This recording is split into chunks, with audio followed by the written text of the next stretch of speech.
Well, for more on the economics of U.S. immigration, I'm joined by Tamar Jacoby. She's president of ImmigrationWorks USA. Welcome to the show. Great to be here. So help us get some more context here. What are the overall economic benefits from immigration, both legal and illegal? So any economist will tell you need two things for economic growth. One is innovation, and the other is a growing labor force. Well, without immigrant workers, we would have much less innovation in America, and we would have virtually no or very much less labor force growth. So in Silicon Valley, in those days when they were inventing the dot-com boom, when they were inventing your iPhone and your iPad and whatever, a third of the workers, a third of the scientists were immigrants.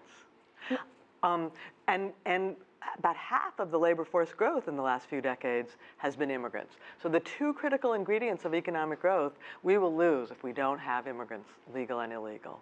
So given that, we still know that President Trump has this travel ban targeting 7 Muslim-majority countries, and we see this rather contentious approach to Mexico. Now, he's made several claims, some of them questionable, about the negative impact that they'll have on the economy, things like taking away jobs from Americans.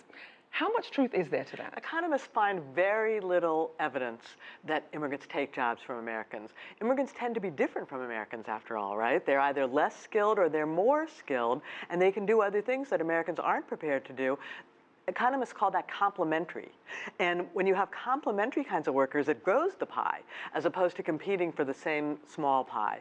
So immigrants are less skilled. They want to work on farms. They want to work in construction sites. They want to work in restaurants. Not too many Americans want to do that anymore. And they have a lot of PhD scientists who can invent things. It's good for us to have those two extremes. That helps create jobs for Americans.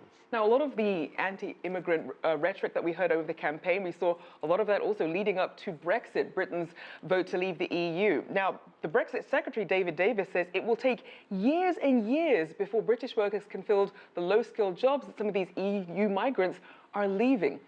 Do you foresee the same sort of vacuum perhaps happening in the U.S.? So in the U.S. in 1960, half of all Americans in the workforce were high school dropouts who wanted to work in hotels and construction sites and even in the fields.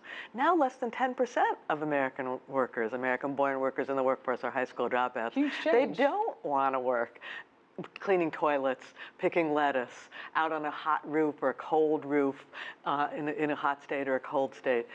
They may never want to fill those jobs. I mean, I'm not pretending immigration is always just wonderful. There's often frictions, and especially poor immigrants do use services, but by and large, it's good for the economy, and it's just crazy to think that we should kick them out and have less. Now let's also turn to some of the high-skilled workers. We mentioned Silicon Valley in the US, lots of discussion about the HB1 visa program, which is specifically for some of these specially skilled workers. What's the current economic benefit, though, of that program? Well, again, these are people who are coming and taking jobs that people have trouble finding Americans to do, H-1B workers. And they come and they take jobs. It's a temporary visa. They often come, they take a temporary job. They help the economy grow in a quick way. And then some of them get to stay and get green cards. And that's what you want. Every country in the world is competing for the best and the brightest. 100 years ago, countries competed for iron ore and land, territories. Now they compete for these brainiac workers. The idea that we should start driving them away, again, it's just we're cutting off our own feet. I mean, of course, there's some abuse of the programs, and you have to work on that abuse. And of course, we should enforce against employers who abuse the workers, and we should enforce against situations where American workers lose their jobs. It happens occasionally. Something bad happens, and some American worker loses their job.